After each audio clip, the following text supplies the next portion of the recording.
Chicos, tengan todos muy buenas tardes. Vamos a iniciar nuestra clase de razonamiento verbal. El día de hoy tenemos ejercicios de comprensión de lectura, ¿sí? Entonces vamos a iniciar con todos los textos que tenemos en nuestro material. Tenemos texto número 1. Nos dice, no es lo mismo tomar riesgos que arriesgarse. La primera acepción nos dice, la primera acepción presupone un examen racional exhaustivo de todas las variables que componen el análisis de una situación empresarial. Arriesgarse se descompone en otros verbos que emiten señales de peligro y al mismo tiempo se contraponen con la noción de seguridad, de prevención y protección. El mundo de los negocios no está hecho para temerosos. Paradójicamente, el miedo está presente en todas las acciones de la gente. Los que niegan que lo hayan sentido alguna vez caen en categoría de tontos o cínicos o de falsamente temerarios. Hay como cierto malestar y vergüenza al confrontar con las vivencias del miedo. Reducir el miedo a una ecuación matemática, a un mero análisis conceptual, implica alejarse del meollo del problema. En términos más profundos, podríamos equiparar la noción de riesgo a la de coraje. Las dos caras del riesgo, coraje y miedo, no se gestan en el ámbito de la empresa, sino que son consecuencias de una larga urdimbre, que se inicia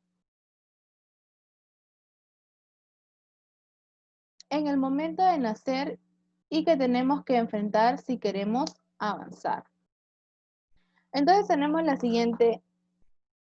siguientes preguntas, ¿no? Nos dice, en el texto básicamente se reflexiona hablamos sobre los temores, ¿verdad? Sobre la vergüenza de ocultar los temores. 2. Tomar riesgos y arriesgarse se asocian respectivamente ¿a qué se asocian? A precaución y osadía, ¿no? 3. Sobre el miedo, el autor sostiene ¿qué sostiene el autor? Sostiene que subyace en la gente. 4. Respecto a los que niegan haber sentido miedo, el autor asume una posición cuestionadora, ¿no? Refuta. 5. Del texto se puede inferir que el autor recomendaría el autor enfrentar el miedo para tomar conciencia progresivamente de él y dominarlo. Es lo que nos recomienda el autor, ¿no? Por eso es muy crítico. Texto 2 nos dice, el griego Demócrito postuló hace 24 siglos de toda materia constaba de partículas indivisibles que llamó átomos, ¿no? Que en griego significa imposible de cortar. Hoy sabemos que los átomos pueden romperse en condiciones excepcionales que se dan en el interior de las estrellas, en los aceleradores de partículas y en las bombas nucleares. Sin embargo, el planteamiento de Demócrito es válido para todos los efectos en la vida cotidiana. Los átomos son los que distinguen los elementos, determinan sus características y no se alteran a pesar de participar en infinidad de reacciones químicas. En otras palabras, el átomo determina la característica de un elemento y se mantiene inalterado, aunque se combine con otros átomos para dar lugar a compuestos de características muy diferentes. La tabla de elementos tiene 109 átomos, de los cuales más de una decena son elementos inestables creados en laboratorio, mientras que el resto va desde lo más abundante en el universo, como por ejemplo tenemos el hidrógeno, hasta los reactivos producidos por reacciones nucleares como el plutonio. Sin embargo, todos tienen en común los elementos estructurales por los cuales están formados. Las expresiones mínimas de la materia, el átomo, consta esencialmente de un núcleo de partículas eléctricas positivas, protones y otras sin carga, como son los neutrones.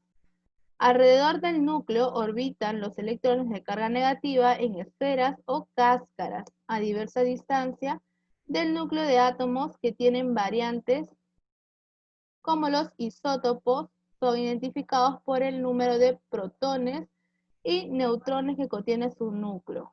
Así, el carbono 12 contiene 6 protones y 6 neutrones, mientras que su isótopo, el carbono 14, contiene 6 protones y 8 neutrones.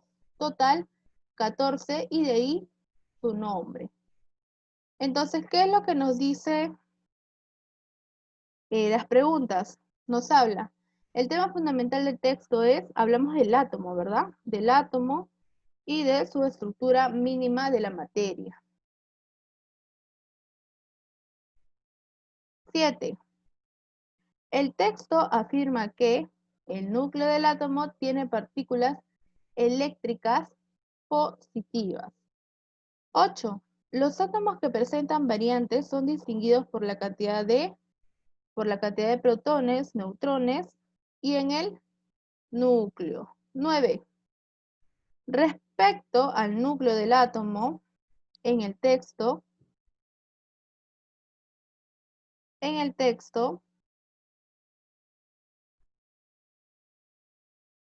se afirma lo siguiente. ¿Qué se afirma? Se afirma que consta de protones, neutrones, básicamente, ¿no? Prácticamente parte de la estructura del átomo, ya que decía que era indivisible.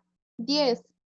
Sobre el postulado de Demócrito se puede afirmar que actualmente es correcto para efectos de lo cotidiano. Vamos con el texto 3, chicos. Dice, cuando el Instituto de Estudios Orientales de la Universidad de Chicago me nombró director de su sede en Luxor, ciudad moderna construida sobre la antigua Tebas, tuve la oportunidad de empaparme de la arqueología del Imperio Nuevo, la Edad de Oro del Imperio Egipcio. Los faraones guerreros del Imperio Nuevo conquistaron Palestina y Siria. Son carruajes tirados por caballo y otros avanzadas técnicas militares. Durante 3 siglos, Egipto fue la nación más poderosa del mundo en Tebas. Los faraones construyeron templos más grandes y majestuosos para proclamar el poderío y la riqueza que hizo de su capital religiosa.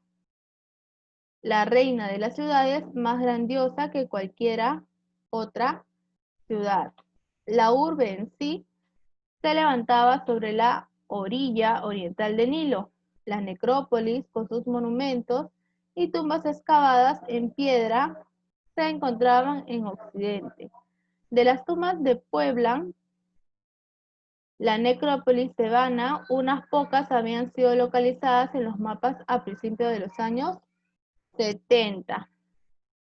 Era fácil darse cuenta del por qué en una franja de 9 kilómetros cuadrados entre las montañas del desierto y la cuenca del Nilo se encuentran miles de tumbas, templos, recintos, palacios y villas, más que en cualquiera otra del Egipto. Probablemente más que cualquier parte del mundo.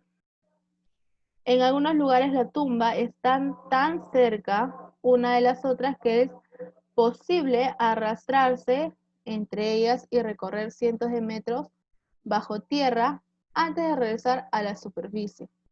Solo el Valle de los Reyes, más de la mitad de las tumbas están excavadas y muchos de los sepulcros de varios faraones del Imperio Nuevo todavía se han descubierto. Entonces tenemos las siguientes preguntas, ¿no? Nos dice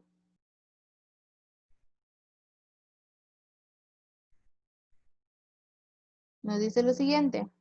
El tema central del texto que lleva sobre todo con qué lleva el tema central, nos habla de la necrópolis en la antigua capital egipcia, ¿verdad? Lo que el autor destaca más del Valle de los Reyes, que es la densidad, ¿no?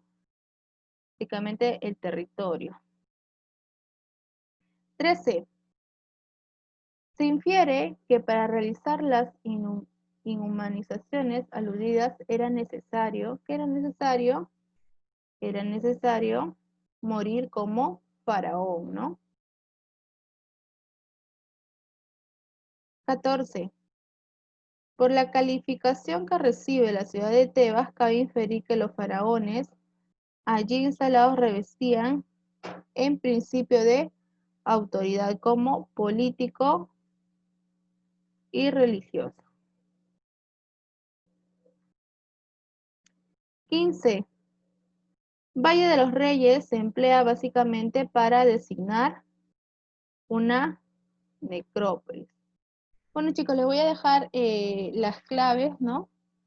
De las preguntas que tenemos para que ustedes lo puedan pasar en su cuaderno, ¿sí? Perdón, en su libro y lo puedan subir a la clase. Esa será la clase del día de hoy. Cuídense un montón. Nos vemos la siguiente semana.